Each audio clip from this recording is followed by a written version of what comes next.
نہیں ہوگا۔ جو لوگ یہ کہتے ہیں کہ کشمیر کی تحریک آزادی کے پیچھے پاکستان کا ہاتھ ہے، انہیں چاہیے کہ وہ تاریخ کا مطالعہ کریں، اور اگر وہ تاریخ کا مطالعہ کریں گے تو انہیں یہ پتہ چلے گا کہ جو رنجیت سنگھ کا سکہ شاہی دور تھا، اس دور میں کشمیریوں کی غلامی کے بدترین وقت کا آغاز ہوا، اور 1832 میں جب رنجیت سنگھ کا ایک نمائندہ تھا مہاراجہ گلاب سنگھ، اس کا جموں کے علاقے پر قبضہ تھا، تو 1832 میں منگ اور پلندری کے علاقے میں مہاراجہ گلاب سنگھ کے خلاف پہلی بغاوت ہوئی تھی، اور یہ وہ زمانہ تھا جب ملی خان اور سبز علی خان یہ دو کشمیری حریت پسند تھے، اور ان کی کھالیں ادھیڑ کر درختوں پر لٹکائی گئی تھی، اور منگ میں ابھی بھی وہ درخت موجود ہے جس پر کہ وہ کھالیں لٹکائی گئی تھی۔ اور یہ تو آپ جانتے ہی ہیں کہ 16 مارچ 1846 کو انگریزوں نے صرف 75 لاکھ نانک شاہی، جو کہ اس دور کی کرنسی کا نام تھا، تو 75 لاکھ نانک شاہی کے عوض کشمیر کو انگریزوں نے مہاراجہ گلاب سنگھ کے ہاتھوں بیچ دیا، اور اس کے بعد نہ صرف جموں بلکہ سری نگر پر بھی مہاراجہ گلاب سنگھ کا قبضہ ہو گیا۔ 1931 میں جموں میں قرآن پاک کی توہین پر کشمیری مسلمانوں کے احتجاج کا ایک سلسلہ شروع ہوا، اور پھر یہ سلسلہ سری نگر تک پھیل گیا، اور پھر جو سری نگر کی جامع مسجد ہے اس میں دیر کا ایک پٹھان نوجوان تھا عبد القدیر، اس نے آزادی کے نعرے لگائے، اس پر عبد القدیر کو گرفتار کر لیا گیا۔ اس کا تعلق کشمیر سے نہیں تھا، وہ ملازمت کے لیے کشمیر گیا تھا، تعلق اس کا دیر سے تھا۔ اس کی گرفتاری پر کشمیری مسلمانوں نے احتجاج کیا، اور پھر اس احتجاج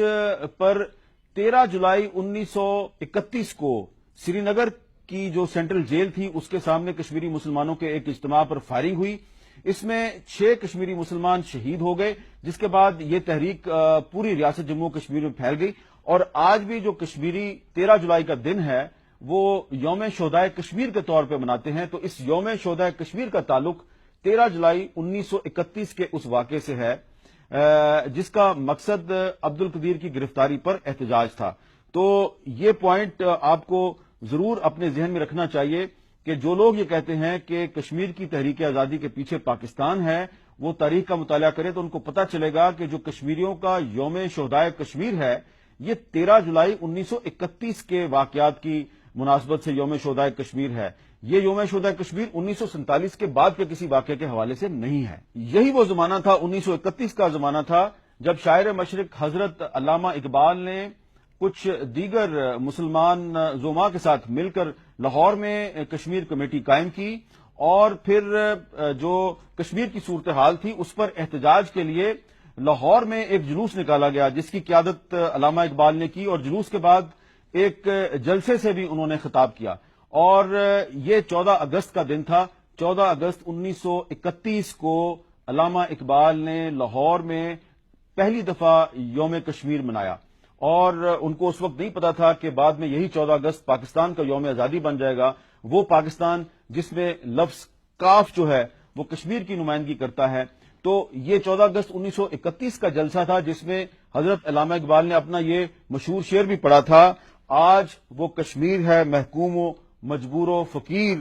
کل جسے اہل نظر کہتے تھے ایران صغیر۔ تو یہ مشہور شعر علامہ اقبال نے 14 اگست 1931 کو لاہور کے جلسے میں پڑھا تھا۔ صرف علامہ اقبال نہیں بلکہ قائد اعظم کو بھی کشمیر میں بہت گہری دلچسپی تھی، بلکہ قائد اعظم محمد علی جناح کو کشمیر بہت پسند تھا، اور وہ کشمیر کی آب و ہوا کو بہت پسند کرتے تھے، اس لیے وہ کئی ہفتے کے لیے کشمیر جا کے قیام فرمایا کرتے تھے، اور وہ سیالکوٹ کے قریب سچیت گڑھ کے راستے سے جموں میں داخل ہوتے تھے اور بائی روڈ سری نگر جاتے تھے، اور پھر گلمرگ کے علاقے میں مستقل قیام فرمایا کرتے تھے۔ اور قائد اعظم کے ایک پرسنل سیکرٹری تھے کے ایچ خورشید، ان کا تعلق بھی کشمیر سے تھا، اور کے ایچ خورشید کی قائد اعظم کے ساتھ ملاقات بھی سری نگر میں ہوئی تھی۔ 1947 میں تقسیم ہند کا فیصلہ ہوا تو 565 ریاستوں نے بر صغیر پاک و ہند میں 565 ریاستیں ایسی تھیں جنہوں نے پاکستان یا بھارت میں سے کسی ایک کے ساتھ اپنے الحاق کا فیصلہ کرنا تھا۔ تو انہی میں سے ایک ریاست جوناگڑھ تھی۔ ریاست جوناگڑھ کا جو حکمران تھا وہ مسلمان تھا، لیکن جو آبادی کی اکثریت تھی وہ غیر مسلم تھی۔ جوناگڑھ کے مسلم حکمران نے پاکستان کے ساتھ الحاق کا فیصلہ کیا۔ لیکن جو برطانوی ہند تھا اس کے وائس رائے لارڈ ماؤنٹ بیٹن نے ریاست جوناگڑھ کے پاکستان کے ساتھ الحاق کو تسلیم نہیں کیا، بلکہ انہوں نے کیا کیا کہ انہوں نے کوشش کی کہ جوناگڑھ پر بھارت کا قبضہ ہو جائے۔ دوسری طرف ریاست جموں کشمیر تھی۔ ریاست جموں کشمیر کا حکمران غیر مسلم تھا اور آبادی کی اکثریت مسلمان تھی، لیکن جب ریاست جموں کشمیر کے مسلمانوں کی اکثریتی نمائندہ جماعت مسلم کانفرنس نے جولائی 1947 میں پاکستان کے ساتھ الحاق کا فیصلہ کیا تو لارڈ ماؤنٹ بیٹن نے اس کو قبول کرنے سے انکار کر دیا، اور انہوں نے کانگریس کے لیڈر مہاتما گاندھی، جواہر لال نہرو اور جو مہاراجہ تھا جموں کشمیر کا ہری سنگھ، اس کے ساتھ مل کر کوشش کی کہ جموں کشمیر کا الحاق بھارت کے ساتھ ہو جائے، یعنی کہ بھارت کا جموں کشمیر پر قبضہ ہو جائے۔ لارڈ ماؤنٹ بیٹن نے تقسیم ہند کا ایک ایسا منصوبہ بنایا جس کے تحت ایک تو پنجاب تقسیم ہو گیا، دوسرا بنگال بھی تقسیم ہو گیا، اور تیسرا اس نے کوشش کی کہ ریاست جموں کشمیر پر اس کا ایک غیر اعلانیہ کنٹرول قائم ہو جائے اور وہ ریاست جموں کشمیر کو بھارت کے حوالے کر دے۔ اور اس مقصد کے لیے لارڈ ماؤنٹ بیٹن نے جواہر لال نہرو کے ساتھ مل کر کیا کچھ کیا، یہ میں آپ کو بتاؤں گا کچھ دستاویزی ثبوتوں کے ساتھ۔ 3 جون 1947 کو جب تقسیم ہند کا فیصلہ ہوا تو ریاست جموں کشمیر کے جو مختلف علاقے تھے وہاں پر ڈوگرا فوج نے مسلمانوں پر ظلم و ستم شروع کر دیا۔ 6 اکتوبر کو پونچھ کے علاقے میں ڈوگرا فوج کے خلاف باقاعدہ بغاوت ہو گئی۔ 22 اکتوبر 1947 کو ایک قبائلی لشکر کشمیری حریت پسندوں کی مدد کے لیے مظفر آباد پہنچا اور اس نے مظفر آباد کو ڈوگرا فوج سے آزاد کروا لیا۔ 24 اکتوبر کو ریاست جموں کشمیر میں سردار ابراہیم خان کی قیادت میں ایک متوازی حکومت قائم کرنے کا اعلان ہو گیا، اور یہ وہ لوگ تھے جو کہ قبائلی لشکر کے ساتھ مل کر سری نگر کے گرد و نواح تک پہنچ چکے تھے۔ یہاں پر میں میجر جنرل اکبر خان کی اس کتاب کا ذکر کرنا چاہوں گا۔ اس کتاب کا نام ہے ریڈرز ان کشمیر، اور میجر جنرل اکبر خان صاحب اس وقت پاکستانی فوج کے ایک سینئر افسر تھے، جی ایچ کیو میں پوسٹڈ تھے، اور انہوں نے اپنی اس کتاب میں لکھا ہے کہ وزیر اعظم لیاقت علی خان نے جی ایچ کیو کو یہ ہدایت کی تھی کہ جو کشمیری حریت پسند ہیں ان کی مدد کی جائے، اور اس سلسلے میں 4000 رائفلوں کا بندوبست کیا گیا۔ میجر جنرل اکبر خان نے اپنی اس کتاب میں لکھا ہے کہ انہوں نے یہ 4000 رائفلیں جب پنجاب کی انتظامیہ کے حوالے کی تو پنجاب پولیس نے ان رائفلوں کو دیسی بندوقوں سے بدل دیا، یعنی کہ جو فوجی رائفلیں تھیں وہ پنجاب پولیس نے رکھ لی اور اس کی جگہ پر جو لوکل میڈ دیسی ساختہ بندوقیں تھیں ان سے ان فوجی رائفلوں کو ریپلیس کر دیا۔ یہ بندوقیں جو ہیں یہ کشمیری حریت پسندوں کے پاس پہنچیں، اور ظاہر ہے کہ ان بندوقوں میں وہ جان نہیں تھی جو کہ فوجی بندوقوں میں ہوتی ہے، لیکن اس کے باوجود یہ جو کشمیری حریت پسند تھے انہوں نے قبائلی لشکر کے ساتھ مل کے میرپور سے لے کے مظفر آباد اور مظفر آباد سے آگے بہت سے جو علاقے ہیں ان کو آزاد کروا لیا، اور یہی وہ علاقہ ہے جو اب آزاد کشمیر کہلاتا ہے۔ 27 اکتوبر 1947 کو بھارتی فوج نے سری نگر پر حملہ کر دیا، سری نگر پر قبضہ کر لیا۔ جب قائد اعظم محمد علی جناح کے پاس یہ خبر پہنچی تو انہوں نے جو پاکستانی فوج کا انگریز سربراہ تھا جنرل گریسی، اس کو یہ حکم دیا کہ وہ جموں اور بارہمولہ پر حملہ کرے، لیکن جنرل گریسی نے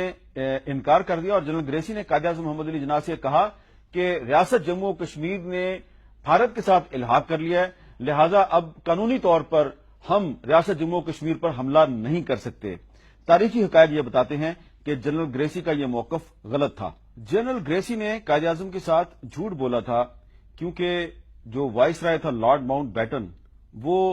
بھارت کے وزیر اعظم نہرو کے ساتھ ملا ہوا تھا، کیونکہ جب جنرل گریسی نے قائد اعظم کو یہ بتایا کہ ریاست جموں کشمیر نے بھارت کے ساتھ الحاق کر لیا ہے، اس وقت تک ریاست جموں کشمیر کے مہاراجہ ہری سنگھ نے جو بھارت کے ساتھ الحاق کی دستاویز ہے وہ دیکھی بھی نہیں تھی۔ تو کیا یہ ایک فراڈ تھا؟ اس سوال کا جواب حاصل کرنے کے لیے میں آپ کو مختلف غیر پاکستانی مصنفین کی کتابوں کے حوالے دوں گا۔ سب سے پہلے میں حوالہ دوں گا ایک برطانوی رائٹر ہیں، بہت مشہور جرنلسٹ ہیں، وکٹوریا شیفیلڈ۔ ان کی ایک کتاب ہے Kashmir in the crossfire. Kashmir in the crossfire میں وکٹوریہ شیفیلڈ نے یہ لکھا ہے کہ بھارت کا یہ دعویٰ ہے کہ جو جموں کشمیر کا بھارت کے ساتھ الحاق ہے اس کی دستاویز پر 26 اکتوبر 1947 کو دستخط ہوئے. وکٹوریہ شیفیلڈ لکھتی ہے کہ 26 اکتوبر کو موسم بہت خراب تھا اور ہری سنگھ جو ہے وہ سری نگر سے جموں کی طرف بھاگ رہا تھا. خراب موسم کی وجہ سے وہ جموں نہیں پہنچا. 26 اکتوبر کو وہ جموں نہیں پہنچا اور بھارتی حکومت کے نمائندے وی پی مینن 27 اکتوبر کی صبح دلی سے ایک جہاز میں بیٹھ کر جموں آئے اور الحاق کی دستاویز ان کے پاس تھی، لیکن بھارتی فوج ان کی جموں سے واپسی سے پہلے ہی سری نگر میں گھس چکی تھی. تو وکٹوریہ شیفیلڈ کہتی ہیں کہ یہ جو الحاق کی دستاویز ہے اس پہ 26 اکتوبر کو دستخط نہیں ہوئے، کیونکہ 26 اکتوبر کو نہ تو ہری سنگھ صاحب جموں میں تھے اور وی پی مینن صاحب بھی وہاں پر اس وقت تک نہیں پہنچے تھے. ایک اور برطانوی مصنف ہیں، ان کا نام ہے ایلسٹر لیمب. انہوں نے بہت ریسرچ کی ہے کشمیر کے مسئلے پہ اور ایلسٹر لیمب جو ہیں سینکڑوں کتابیں پڑھی انہوں نے کشمیر پر. انہوں نے انڈیا میں، پاکستان میں اور جو لندن میں جو برٹش لائبریری ہے وہاں پر انہوں نے بہت سا ریکارڈ دیکھا اور ان کی ایک کتاب ہے کشمیر اے ڈسپیوٹڈ لیگیسی. یہ کتاب ہے جی، اور اس کتاب میں ایلسٹر لیمب نے یہ لکھا ہے کہ 26 اکتوبر کو بھارت کا جو دعویٰ ہے کہ اس دن جموں کشمیر نے بھارت کے ساتھ الحاق کیا، تو انہوں نے اس دعوے کو مشکوک قرار دیا اپنی اس کتاب میں، اور وہ اس میں صاف صاف لکھتے ہیں کہ